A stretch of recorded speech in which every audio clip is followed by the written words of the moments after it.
Question 1, questions on structuralism. Question 1, the linguist generally associated with the initiation, शुरुआत करने वाले, of structuralism as a movement is Ferdinand de सॉस्योर.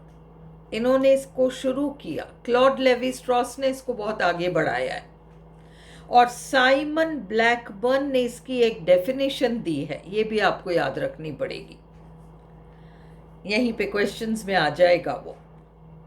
Structuralism, question 2, became influential इन, शुरुआत structuralism की early 20th century में हो गई, क्योंकि Ferdinand de सॉस्योर तो 1913 में मर ही गए.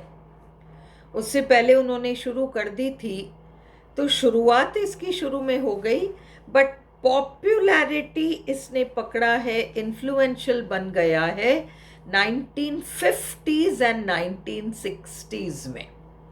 1950s और 1960s में. 1960s के एंड तक पोस्ट स्ट्रक्चरलिज्म आ जाएगा और स्ट्रक्चरलिज्म चला जाएगा. थर्ड, इसलिए आंसर हमारा 1960s है. थर्ड क्वेश्चन, द ऑब्जर्वेशन, ये है वो quotation, very very important, Simon Blackburn का है. The observation that structuralism is the belief that phenomena of human life में जो भी कुछ होता है उन्हें हम नहीं समझ सकते अलावा इस तरीके से कि हम इस चीज़ को उससे जोड़कर देखें, इस चीज़ को इससे जोड़कर देखें. इसी तरह से हम लाइफ का मीनिंग निकाल सकते हैं. ये किसने कहा कि भाई स्ट्रक्चरलिज्म में यही चीज़ देखी जाती है? ये कमेंट किसका है? साइमन ब्लैकबर्न का है. तो नेक्स्ट आपका ये जो है साइमन ब्लैकबर्न, इन्होंने तो ये डेफिनेशन दिया है. डेरिडा का कोई लेना देना ही नहीं है स्ट्रक्चरलिज्म से. व्लादिमीर प्रॉप ने morphology of the folk tale लिखी है. व्लादिमीर प्रॉप बिल्कुल स्ट्रक्चरलिस्ट थे, आपको पता होना चाहिए. और morphology of the folk tale इनकी लिखी बुक है. और क्लॉड लेवी स्ट्रॉस स्ट्रक्चरलिस्ट थे. मिथोलॉजिक्स नाम से इन्होंने 4 वॉल्यूम की एक किताब लिखी है. आपको इंटरनेट पे वो चारों वॉल्यूम्स के नाम मिल जाएंगे. अगर आप मिथोलॉजिक्स डालोगे तो उसमें आपको पता होना चाहिए कि क्लॉड लेवी स्ट्रॉस के मिथोलॉजिक्स में कौन सी 4 चीज़ें, कौन सी 4 बुक्स आती हैं.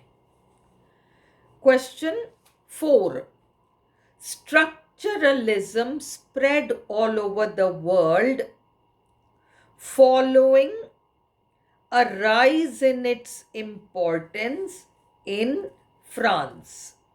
हमारे पास 4 स्टेटमेंट्स हैं और हमें ये देखना है कि इनमें से कौन से करेक्ट हैं. Structuralism spread all over the world following a rise in its importance in France. दूसरा, Structuralism is related mainly to criticism in the fields of literature and painting. मतलब ही नहीं है, पेंटिंग से कोई लेना देना ही नहीं है, इसलिए ये वाला गलत है. Structuralism began in 1960s and fourth, ये 1960s में begin नहीं हुआ, early 19 वो 10, 11, 12 इसमें स्टार्ट हो गया. 13 में तो फर्डिनेंड डी सॉस्योर मर गए थे. बिगैन नहीं हुआ था 1960s में, काफ़ी पॉपुलर हो चुका था, इसलिए थर्ड भी गलत है. Fourth, structuralism tries to identify some already known structures in all new creations. 1 और 4 आपके करेक्ट ऑप्शन है, यानी 4th option. Question 5, Which of the following critics is not considered to have dealt basically with structuralism? इन चारों में से कौन से critic हैं जिनका स्ट्रक्चरलिज्म से लेना देना नहीं था? तो व्लादिमीर प्रॉप स्ट्रक्चरलिस्ट हैं जिन्होंने morphology of the folk tale लिखा है। रोमन जेकबसन बिल्कुल स्ट्रक्चरलिस्ट हैं, और आप लिंग्विस्टिक्स पढ़ते हैं तो 6 फंक्शंस ऑफ कम्युनिकेशन आप पढ़ेंगे, ये रोमन जेकबसन हैं। और क्लॉड लेवी स्ट्रॉस तो स्ट्रक्चरलिस्ट हैं ही सही, मिथोलॉजिक्स 4 वॉल्यूम वाला जो उन्होंने लिखा है, द सैवेज माइंड लिखा है इन्होंने। और डेरिडा जो है वो नहीं है, वो पोस्ट स्ट्रक्चरलिस्ट है, स्ट्रक्चरलिस्ट नहीं है, इसलिए डेरिडा हमारा आंसर है। The literary movement that began in response to structuralism was, structuralism के विरोध में पोस्ट स्ट्रक्चरलिज्म आया था, वो हमारा आंसर है। स्ट्रक्चरलिज्म के विरोध में पोस्ट स्ट्रक्चरलिज्म आया। स्ट्रक्चरलिज्म में ये मानते थे कि हर चीज़ का मीनिंग फिक्स्ड है, और पोस्ट स्ट्रक्चरलिस्ट मानते हैं कि मीनिंग्स कभी भी फिक्स्ड नहीं है। किसी भी चीज़ की परिभाषा हम पूरी तरह से नहीं कर पाएंगे, चीज़ें परिभाषा के परे हटकर होती हैं। जैसे औरत की परिभाषा नहीं की जा सकती, स्ट्रक्चरलिज्म कहता है कि की जा सकती है, पोस्ट स्ट्रक्चरलिज्म कहता है नहीं की जा सकती, वो परिभाषा से परे हटकर है। क्योंकि हम कितनी परिभाषाएं कर लें उसमें और गुंजाइश और गुंजाइश और गुंजाइश निकलती रहेगी। इसलिए which of the following critics is associated with post-structuralism rather than structuralism? देखिए, व्लादिमीर प्रॉप तो स्ट्रक्चरलिस्ट थे, morphology of the folk tale वाले। रोमन जेकबसन बिल्कुल स्ट्रक्चरलिस्ट हैं, 6 फंक्शंस ऑफ कम्युनिकेशन वाले। मिशेल फोको नहीं है, पोस्ट स्ट्रक्चरलिस्ट है ये तो, डिसिप्लिन एंड पनिश वगैरह वगैरह वाले, ये स्ट्रक्चरलिस्ट नहीं है।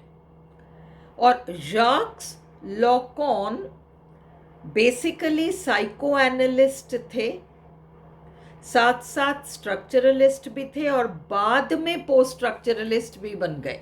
ये स्ट्रक्चरलिस्ट भी थे, पोस्ट स्ट्रक्चरलिस्ट भी थे। Consider the following statements about structuralism, और आपको फिर वही बताना है कौन से सही हैं। It was a movement related to the intellect, बुद्धि से related था। 2, it believed in identifying the structures in products like text, first and second दोनों करेक्ट हैं। टेक्स्ट को ही स्टडी करता है, टेक्स्ट के स्ट्रक्चर्स को स्टडी करता है। तीसरा, it was used in a number of fields like linguistics, psychology, anthropology, बिल्कुल यूज हुआ है, कई फील्ड्स में यूज हुआ है। चौथा, it came into prominence with the works of Derrida, बिल्कुल भी नहीं, डेरिडा का कोई लेना देना नहीं है स्ट्रक्चरलिज्म के साथ, और इसलिए 1, 2, 3 करेक्ट है। आंसर नंबर हमारा ऑप्शन नंबर 1 है। 9, ये बहुत विचित्र क्वेश्चन है। The gang of 4 in structuralism did not include, और आप देखो गैंग ऑफ 4 में क्लॉड लेवी स्ट्रॉस का नाम आ रहा है, वो तो चलिए स्ट्रक्चरलिस्ट हैं। लॉकॉन का नाम आ रहा है, वो भी स्ट्रक्चरलिस्ट हैं। रोलैंड बार्थ्स का नाम आ रहा है जो कि स्ट्रक्चरलिस्ट नहीं है, फिर भी वो गैंग ऑफ 4 में है। गैंग ऑफ 4 में ये तीनों नाम हैं, क्लॉड लेवी स्ट्रॉस, लॉकॉन, रोलैंड बार्थ्स और मिशेल फोको, जबकि मिशेल फोको और रोलैंड बार्थ्स पोस्ट स्ट्रक्चरलिस्ट हैं।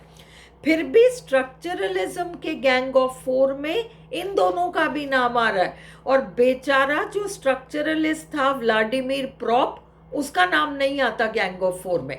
गैंग ऑफ फोर में 2 स्ट्रक्चरलिस्ट्स हैं, 2 पोस्ट स्ट्रक्चरलिस्ट्स हैं, मिशेल फोको और रोलन बार्थ्स। स्ट्रक्चरलिस्ट थे ही नहीं ये लोग, और जो स्ट्रक्चरलिस्ट था बेचारा व्लादिमीर प्रॉप, उसका तो नाम है ही नहीं गैंग ऑफ फोर में। What is the central idea of Saussure's course in general linguistics? क्या कहना चाह रहे हैं इन 4 पॉइंट्स में लिंग्विस्टिक्स के बारे में? First, language is inseparable from its historical context. Ferdinand de Saussure ने सिंक्रोनिक स्टडी, डायक्रॉनिक की यहाँ पर उन्होंने लैंग्वेज इस तरीके से यहाँ नहीं बात करी है, इसलिए ये नहीं। There are 5 phases of linguistic development, ऐसा उन्होंने कुछ भी नहीं कहा। Language can be analysed as a formal system of elements, ये का है, एंड द एलिमेंट्स आर दो स्ट्रक्चर्स, वो छोटे छोटे जो स्ट्रक्चर्स हैं which make up the text, ये करेक्ट आंसर है। 11, according to Lacan the mirror stage is the point at which Lacan ने 3 स्टेजेस दिया है। द रियल, जब बच्चा अपने में और माँ में कोई अंतर नहीं देखता, वो है रियल। सेकेंड है द इमेजिनरी स्टेज, जिसको कि मिरर स्टेज भी कहते हैं। इमेजिनरी स्टेज जिसको कि मिरर स्टेज भी कहते हैं, और इस स्टेज में बच्चा ये समझ जाता है कि मैं अलग हूँ, मेरी माँ अलग है, दूसरे अलग हैं, तो इसलिए is able to separate the I from the other, ये है आंसर। और तीसरा स्टेज है द सिंबॉलिक स्टेज, जिसमें बच्चा बोलने लग जाता है।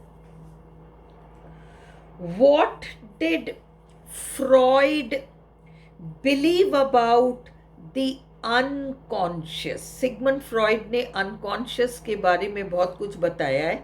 वो कहते हैं कि इंसान के अनकॉन्शियस में, राइटर्स के अनकॉन्शियस में उनकी बड़ी सारी मन की दबी हुई इच्छाएं छुपी रहती हैं, और इसलिए लिटरेचर का कोई टेक्स्ट राइटर के मन की दबी हुई इच्छाओं का, सीक्रेट विशेस एंड डिजायर्स को शो करता है।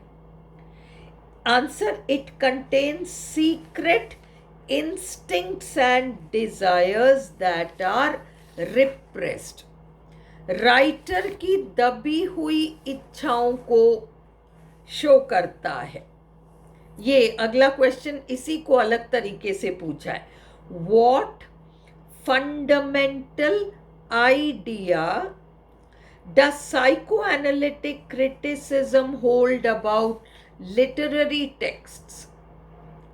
तो लिटरेरी टेक्स्ट्स राइटर के मन की छुपी हुई गहरे मन की राज जो हैं उनको दर्शाता है, ऐसा साइकोएनालिसिस कहता है। इसमें आपका आंसर होगा 4, literary texts reveal secret elements of an author's unconscious. Writer के मन में जो छुपी हुई बातें हैं उसको किताब में राइटर निकाल देता है। विच text argues that as infants human beings begin to define their identities against the identities of others? देखिए अभी हमने लॉकॉन का वो मिरर स्टेज पढ़ा था, वही है। फर्स्ट स्टेज में रियल, माँ से मैं अलग नहीं हूँ। सेकेंड स्टेज इमेजिनरी या मिरर स्टेज, उस स्टेज में बच्चा अपने आप को अदर्स, माँ बाप से अलग समझता है। ये जाक्स लॉकॉन का द मिरर स्टेज हमारा आंसर है। क्लॉड लेवी स्ट्रॉस स्ट्रक्चरलिस्ट थे और उन्होंने सोफोक्लीस का ड्रामा इडिपस रेक्स को स्ट्रक्चरली एनालाइज किया है, ये याद रखना है। जस्ट एक टेक्स्ट। उसी तरीके से एक इटालियन राइटर थे टोडोरोव, और उन्होंने बोकैचियो के डीकैमरॉन का स्ट्रक्चरल एनालिसिस किया है। ये तो बिल्कुल रटने वाली चीज़ें हैं कि क्लॉड लेवी स्ट्रॉस ने तो इडिपस रेक्स का किया और ये स्वेटन टोडोरोव ने इसका बोकैचियो के डीकैमरॉन का स्ट्रक्चरल एनालिसिस किया है। फिर 17, in which book did Claude Levi Strauss analyse common components in myths? तो डायरेक्ट आंसर है मिथ एंड मीनिंग नाम की किताब में उन्होंने एनालाइज कर रखा है। 18, which text was important in introducing structuralism to English speakers? चौथा वाला structural poetics, structuralism, linguistics and the study of literature, ये पहली किताब थी जिसने कि स्ट्रक्चरलिज्म के प्रिंसिपल्स को इंग्लिश स्पीकर्स के सामने एक्सप्लेन किया। In the essay The Structural Study of Myth, ऊपर वाला जो क्वेश्चन था ना इडिपस वाला, वही अलग तरीके से पूछा है।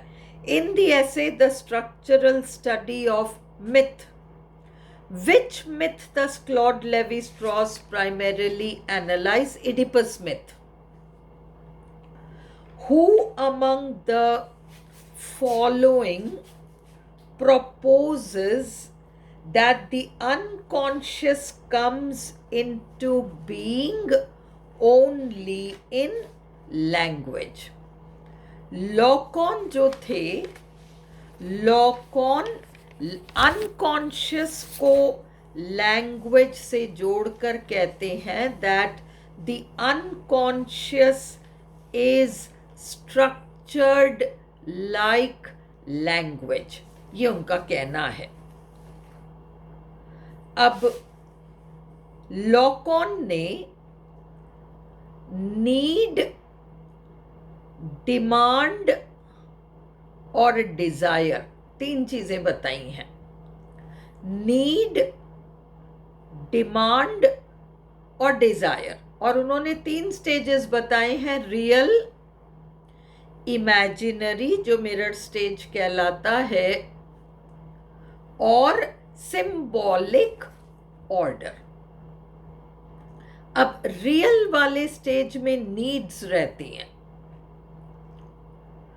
इमेजिनरी वाले स्टेज में हमारे डिमांड्स रहते हैं, और सिंबॉलिक स्टेज में डिजायर्स रहते हैं। परंतु दुख की बात यह है कि इंसान कभी भी खुद को क्या चाहिए ये भाषा के माध्यम से एक्सप्रेस कर ही नहीं पाता। वो जब भी कोई इच्छा प्रकट करता है, वो इच्छा किसी दूसरे की इच्छा को प्रकट करेगा। मेरी माँ क्या चाहती है, मेरे फादर क्या चाहते हैं, ये इच्छा प्रकट करेगा। ये लॉकॉन ने कहा था। इसलिए सेकंड है answer. In the process of self formation only our desire lies outside the realm of language. जैसे ये था ना कि हम औरत की परिभाषा नहीं कर सकते क्योंकि वो परिभाषाओं से परे हट कर है, वैसे इंसान की इच्छा परिभाषा से परे हट कर है, भाषा से परे हट कर है। ये लॉकॉन कह रहे हैं। फिर ये 22 जो है इसको आप, क्योंकि ये एक पूरी शॉर्ट स्टोरी है जिसका एनालिसिस लॉकॉन ने किया है, बट ये क्वेश्चन बड़ा इम्पॉर्टेंट है, आप याद रखो कि फोर्थ आपको रटना पड़ेगा और ये इम्पॉर्टेंट क्वेश्चन है। 2 टॉयलेट डोर्स है ना, and Lacan gives a famous analogy of 2 toilet doors. ये अलग क्वेश्चन है, आई एम सॉरी। एक्चुअली इन्होंने एक द परलॉइंड लेटर करके एक शॉर्ट स्टोरी का एनालिसिस किया था, वो भी कहीं क्वेश्चन में आया होगा। और ये है द 2 टॉयलेट डोर्स, एक स्थिति विशेष का वे वर्णन करते हैं। ये स्टोरी नहीं है, उन्होंने एक एग्जाम्पल दिया है, पर इसमें भी हमको जो कॉम्प्लिकेटेड है, जब तक आप थ्योरीज को प्रॉपरली नहीं समझते तब तक वो कॉम्प्लिकेटेड लगेंगी। तो इसलिए या तो आपको थ्योरी अपने लेवल पे पढ़ना पड़ेगा या फिर क्लास अटेंड करनी पड़ेगी, वन ऑफ दीज 2 ऑप्शंस। तो लॉकॉन को का कहना है कि मेल कह लो फीमेल कह लो, जस्ट 2 नाम हैं, ये तो 2 अलग नाम हैं बस, इनके अलावा ज़्यादा कोई डिफरेंस नहीं है।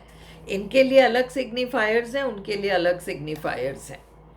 तो आंसर हमारा the 2 genders, masculine, feminine, are simply signifiers and do not essentially have any difference. कोई खास फर्क इनमें नहीं होता, ऐसा वे कहते हैं। 23 फॉर लॉकॉन, लॉकॉन याद रखिएगा रियल वाला स्टेज, उसमें बच्चा बोलता नहीं है। सेकेंड स्टेज है इमेजिनरी, उसमें भी कुछ नहीं है, मिरर स्टेज है वो। थर्ड वाला स्टेज है सिंबॉलिक स्टेज, उसमें लैंग्वेज में हम एंटर करते हैं, इसलिए for Lacan the symbolic stage denotes the ordering structures of language and grammar. भाषा सिंबॉलिक स्टेज में आता है। फिर 24 लॉकॉन यूज्ड, ये है वो परलॉइंड लेटर। इसमें आंसर ये है कि वो पूछ रहा है कि गलत क्या है इसमें, उस लेटर, उस शॉर्ट स्टोरी के एनालिसिस में गलत क्या बताया है। तो इसमें गलत ये है, वो पूरा जो लॉकॉन ने एडगर एलन पो नाम के राइटर के शॉर्ट स्टोरी द परलॉइंड लेटर का जो एनालिसिस किया है, उसमें कहीं पर भी लेटर में क्या लिखा था इसको स्टडी नहीं किया, उसकी चर्चा ही नहीं करी, इसलिए हमारा फर्स्ट है आंसर। वो पूछ रहे क्या गलत है, तो गलत ये है, Lacan focused on the content of the letter. No, Lacan ने लेटर में क्या है इसका जिक्र भी नहीं किया है, नाम भी नहीं लिया है, एनालिसिस बाहर बाहर से है।